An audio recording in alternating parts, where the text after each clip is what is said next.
자, 이번 시간에 파동과 관련된 기본적인 내용을 좀 다뤄보겠습니다.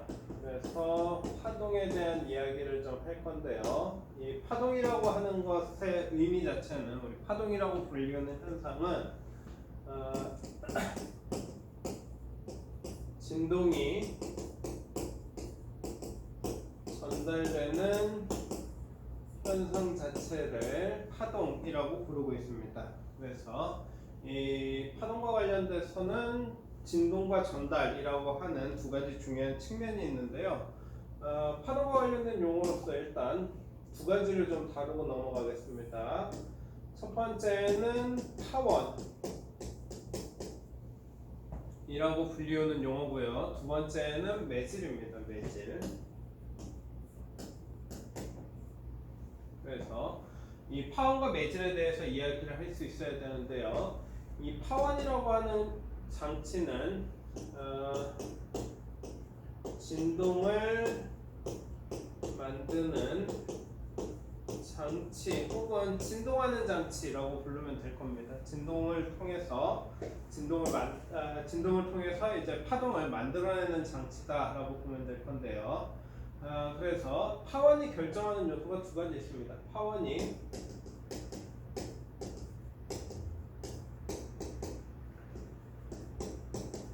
두 가지가 있는데요. 첫 번째는 얼마나 빠르게 진동할 것인지를 결정할 겁니다. 그래서 얘는 주기 또는 진동하는 횟수를 결정할 거고요. 또 한 가지는 얼마나 크게 진동할 것인지를 결정할 겁니다. 그래서 진폭. 그래서 이렇게 두 가지를 결정한다라고 보면 될 것 같고요. 매질이라고 하는 것은 파동을 전달하는 물질입니다.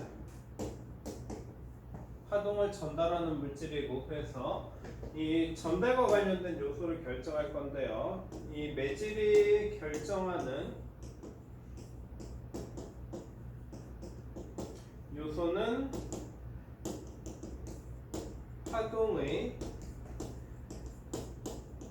전파 속도를 결정한다라고 보면 될 겁니다. 그래서 이 파동이라고 하는 것은 진동이 전달되는 현상인데, 이 진동을 만들어내는 장치를 우리는 파원, 그리고 파동을 전달하는 물질을 매질이라고 부릅니다.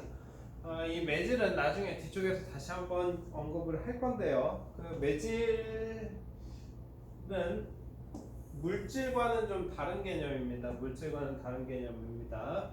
공기라고 해도 공기의 성질에 따라서 매질의 특성은 달라질 수 있다라고 생각을 하고 있어야 됩니다. 자, 그러면 일단 파동에 대한 이야기를 하기 위해서 진동이란 무엇인지를 좀 살펴봐야 되는데요. 이 진동이라고 하는 현상은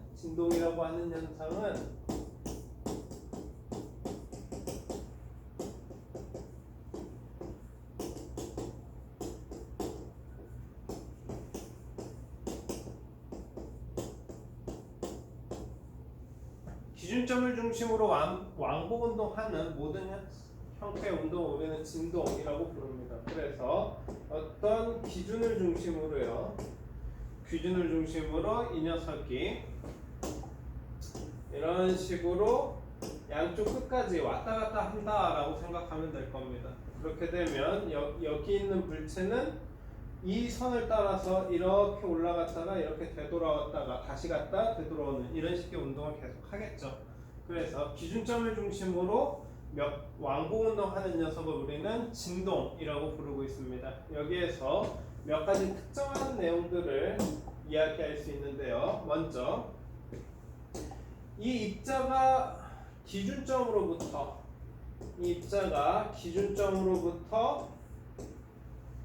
얼마나 멀리까지 이동할 수 있는지를 이야기할 수 있을 겁니다. 혹은 입자의 위치를 기준점에 대해서 이야기할 수 있겠죠. 그래서 기준점에 대해서 입자가 얼마만큼 벗어나 있는가, 이 녀석을 우리는 변위라고 부르고 있습니다. 변위. 그래서 위치가 기준점에 대해서 얼마나 달라졌는가, 이것이 변위를 의미한다라고 보면 되고요. 자, 두 번째는 기준점으로부터 가장 멀리까지 멀어진 이 상황을 이야기할 수 있을 건데요. 이 기준점으로부터 가장 멀리 간 이 길이를 우리는 진폭이라고 부르고요.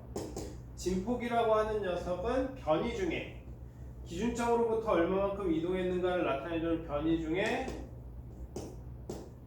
최대 변이를 의미한다라고 보면 될 겁니다. 그래서 기준점에 대해서 얼마만큼 떨어져 있는가 이야기할 수도 있고요. 또 한 가지 이런 기준점에 대해서 이렇게 왕복 운동한다라고 했을 때 이 녀석이 얼마나 많이 진동하는지를 이야기할 수 있을 겁니다. 두 가지 방식으로 이야기를 진행할 수 있을 건데요. 첫 번째 방식은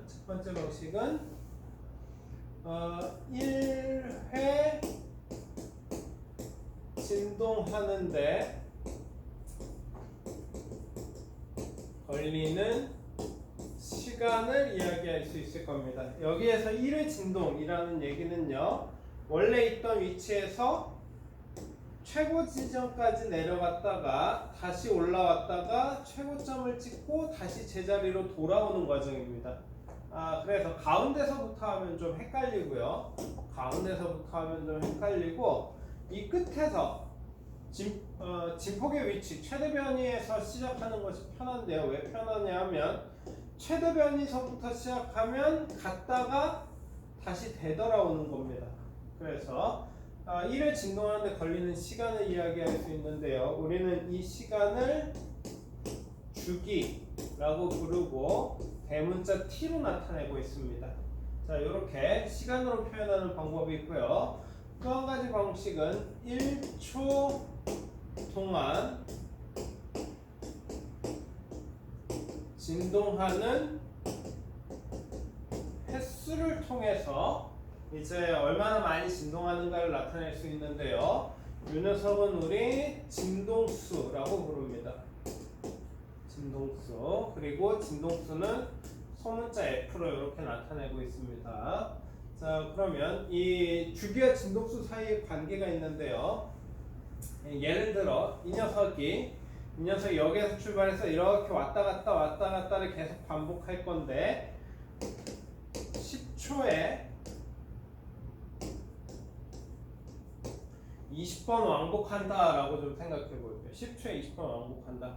자, 그럼 1회 진동하는데 걸리는 시간을 구하기 위해서는요, 진동 횟수로부터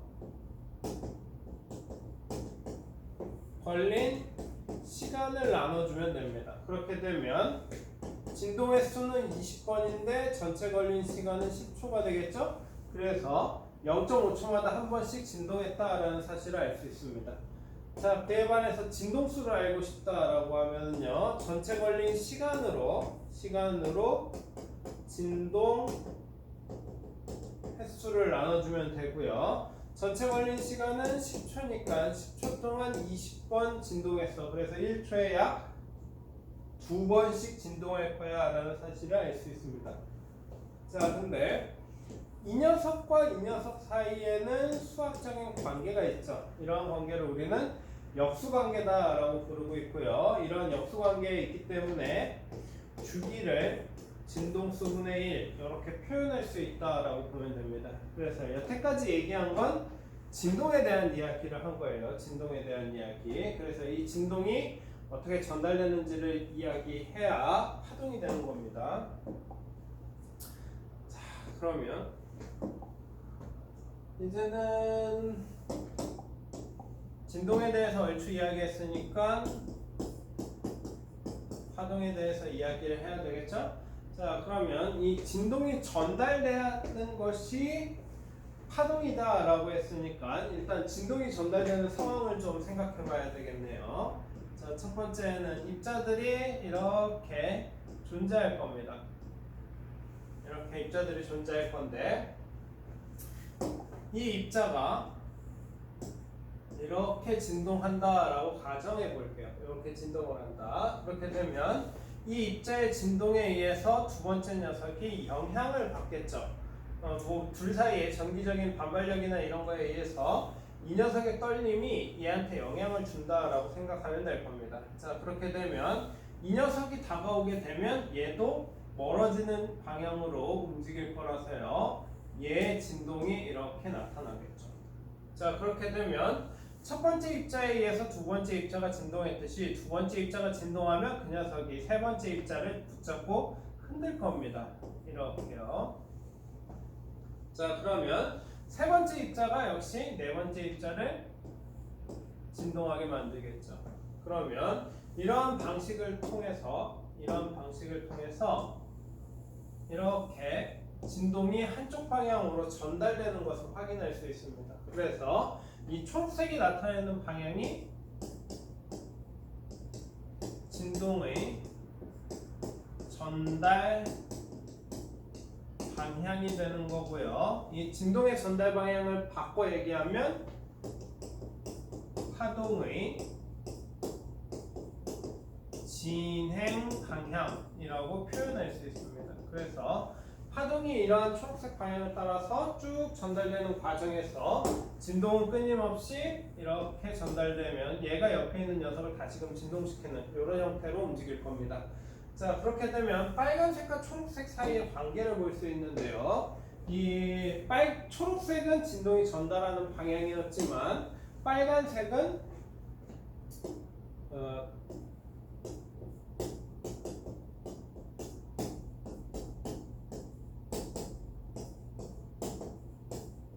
매질의 진동 방향이라고 이야기할 수 있겠죠? 그래서 둘 사이의 관계를 이야기할 건데요.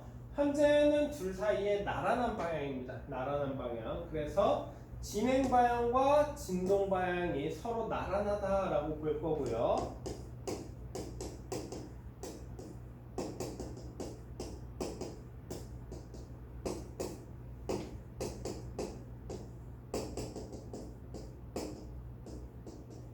나란하다라고 볼 거고요. 이렇게 진동 방향과 진행 방향이 나란한 경우에 우리는 종파라고 부르고 있습니다. 종파. 이 종파에는 여러 가지 특징들이 있지만 기본적으로 알고 있어야 될 특징은 다음과 같은 겁니다. 첫 번째, 얘는 입자가 움직이는 녀석에 의해서 다른 녀석이 반대로 영향을 받을 거기 때문에 입자 사이의 연결관계가 성립되지 않는다라고 해도 얘는 파동을 전달할 수 있습니다. 바꿔 얘기하면 고체가 됐던 액체가 됐던 기체가 됐던 전달이 가능하다라는 건데요. 이 전달되는 속도를 따져봤을 때에는 고체에서 제일 빠르고 기체에서 제일 느리다라고 보면 됩니다. 무슨 소리냐면 소리라고 하는 녀석이 공기 중에서는 대략 한 340m 정도 초당 이동하지만 물속으로 들어가면 액체인 물속으로 들어가면 한 초당 1000m 정도 이동하게 될 거고요. 고체로 넘어가게 되면 그것보다 훨씬 더 빠른 속도 한 5-6배 이렇게 빠른 속도로 전달되게 될 거다라는 겁니다. 그리고 이런 종파로 대표적인 녀석을 우리 두 가지 정도는 기억하고 있어야 되는데요. 첫 번째는 방금 얘기했던 소리가 대표적인 종파입니다. 소리가 대표적인 종파고, 또 한 가지는 지진파 중에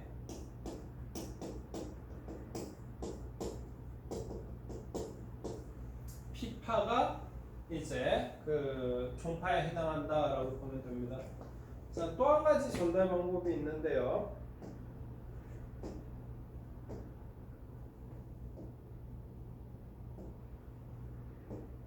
이렇게 되어 있는 입자들을 좀 생각해 보겠습니다.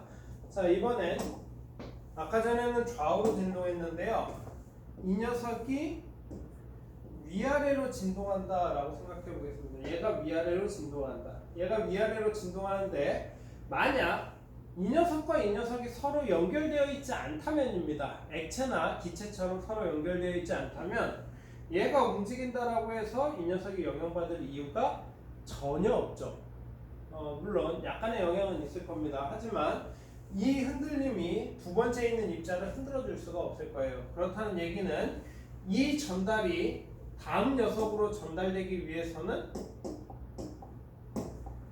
이 녀석들 사이에 뭔가 힘을 전달할 수 있는 연결이 필요하다라는 얘기고 힘을 전달할 수 있는 연결이 필요하다. 바꿔 얘기하면 고체만 가능하다라고 보면 되겠죠. 그래서 이런 결합 구조가 나타났을 때 하나가 떨리면 묶여있는 녀석 중에 하나가 떨리면 자연스럽게 다른 녀석도 진동하게 되겠죠. 그래서 이 진동이 이 결합 구조를 통해서 이렇게 전달될 것입니다. 역시 마찬가지로 이 녀석과 이 녀석 결합 구조를 가지고 있으면 역시 이 진동이 이렇게 전달이 되겠죠.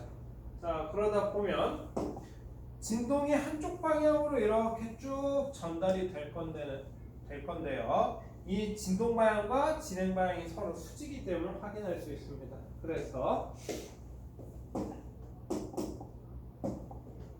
이렇게 진행 방향과 수직이다라는 것은 이렇게 나타납니다. 이렇게 그래요. O 기호 생각하시면 될 거고요. 매질의 진동 방향을 고려했을 때 두 가지가 서로 수직인 이러한 파동을 우리는 횡파라고 부르고 있고요. 횡파는 종파와 달리 고체만 통과가 가능합니다. 고체만 통과가 가능합니다.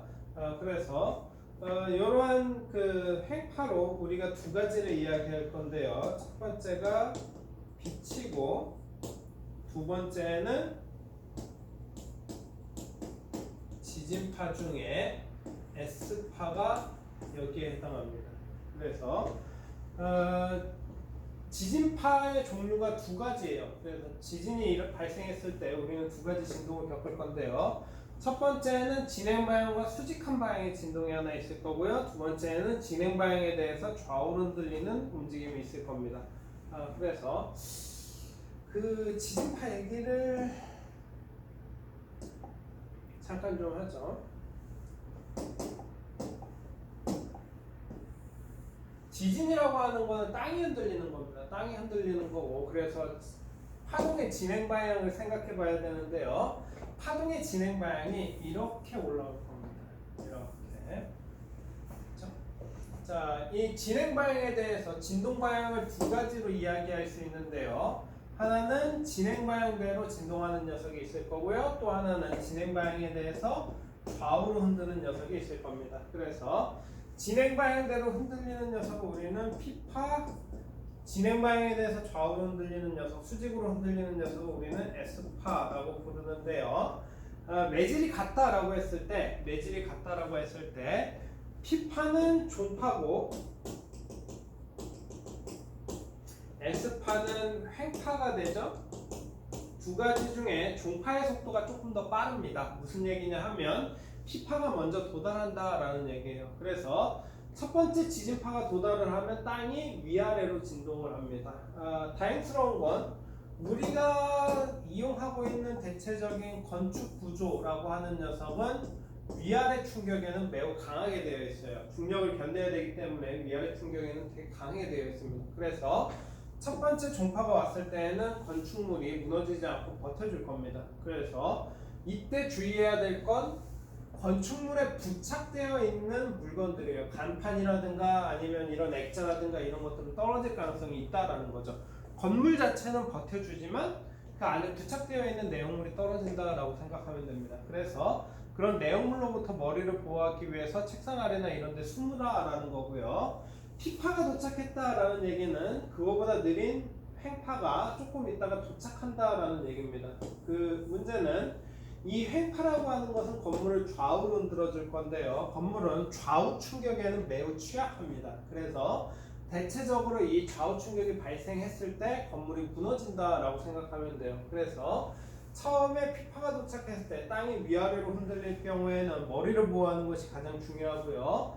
P파가 도착하고 나서 잠깐 공백의 시간이 있을 겁니다. P파에서 S파로 넘어가기 위한 약간의 공백의 시간이 있을 건데 그것이 이 어디서부터 오느냐에 따라서 약간의 차이가 있지만 대략 2분에서 5분 사이에 공백이 발생을 할 겁니다. 진동이 막 미친 듯이 그 건물이 흔들리다가 딱 멈추고 2분에서 5분 정도 있다가 두 번째 진동이 올 건데 우리는 그 사이에 재빨리 대피해야 되는 겁니다. 이 사이에. 그렇지 않으면 건물이 무너지는 거에 깔려서 위험할 수 있어요. 그래서 이런 것들을 해결하기 위해서 건물에다가 이런 식으로 내진 설계를 하는 이유입니다.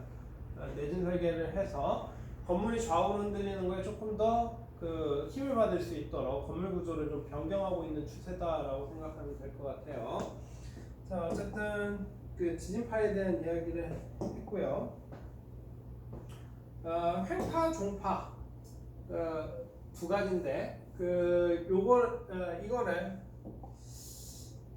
이거를이 아니고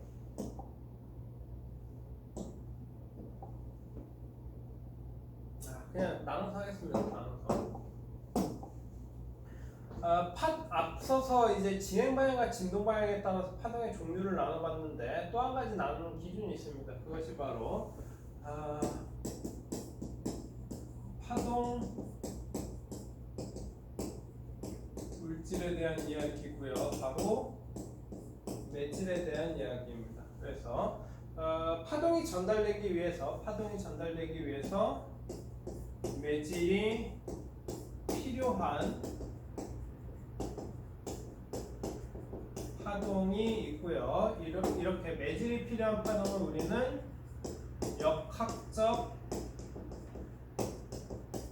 파동이라고 부릅니다. 그래서 이 역학적 파동에 포함되어 있는 녀석들이 소리 그리고 지진파 이런 녀석들은 역학적 파동입니다. 그래서 이 역학적 파동은 반드시 매질이 있어야 돼요. 그리고 매질 없이 진행 가능한 파동이 존재하는데요. 이러한 녀석을 우리는 전자기파, 자포에게서 한 글자로 빛이라고 부릅니다. 그래서 빛은 매질이 없는 진공 중에서도 전달이 가능해요. 그 사실을 우리는 매우 쉽게 알 수 있는데요. 태양으로부터 광활한 우주를 거쳐가지고 지구까지 이렇게 빛이 도달하고 있다. 그렇죠? 자, 그에 반해서 우주에는 물질이 없습니다. 진공 상태이기 때문에 소리나 지진파 이런 것들이 전달될 수 없다라는 거예요. 특히 이것과 관련돼서 이제 영화에서 많이 변경된 상황인데요. 옛날 SF 영화들, 옛날 우주를 배경으로 하는 SF 영화들을 보면 그 우주선이 날아가는 장면에서 소리가 막 납니다. 소리를 막 내는데 혹은 우주선이 폭발한다 역시 소리가 막 발생을 해요. 문제는 소리는 발생할 수 있죠. 진동이니까 진동은 발생하지만 문제는 이 소리는 매질이 필요하기 때문에 진공에서 전달이 안 됩니다. 그래서 우주선이 폭발하는 장면을 봐도 아무 소리가 안 날 거예요. 그래서 요즘 SF 영화에서는 외부에서 바라보는 장면을 이야기할 때는 소리가 없이 진행을 하다가 내부나 이런데 공기가 있고 소리를 전달할 수 있는 곳에서 소리를 내는 이런 식으로 좀 영화적인 기법이 좀 바뀌었다라고 보면 될 것 같아요. 자, 그러면 원래는 여기까지 하고 넘어가면 되는 건데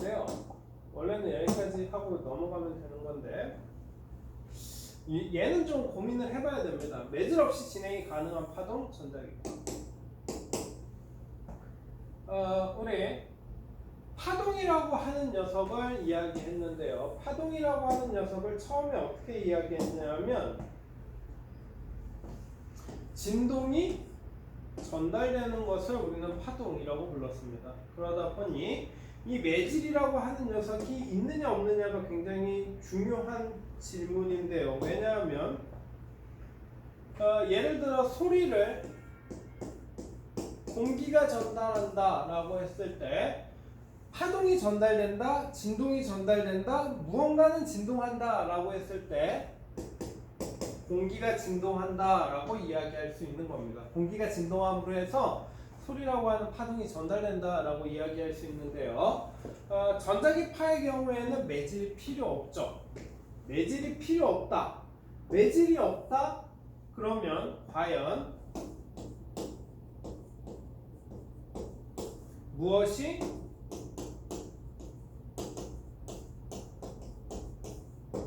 진동하는가에 대한 질문을 좀 해봐야 됩니다. 그래서 요거를 좀 고민해봐요. 매질이 없다? 그럼 과연 도대체 무엇이 진동하면서 진행하는가? 이 내용을 좀 고민하면서 그 파동에 대한 개괄적인 내용을 여기까지만 하고 넘어가도록 하겠습니다. 다음 시간에는 이제 파동과 관련된 기본적인 법칙들에 대한 이야기를 좀 진행을 할게요.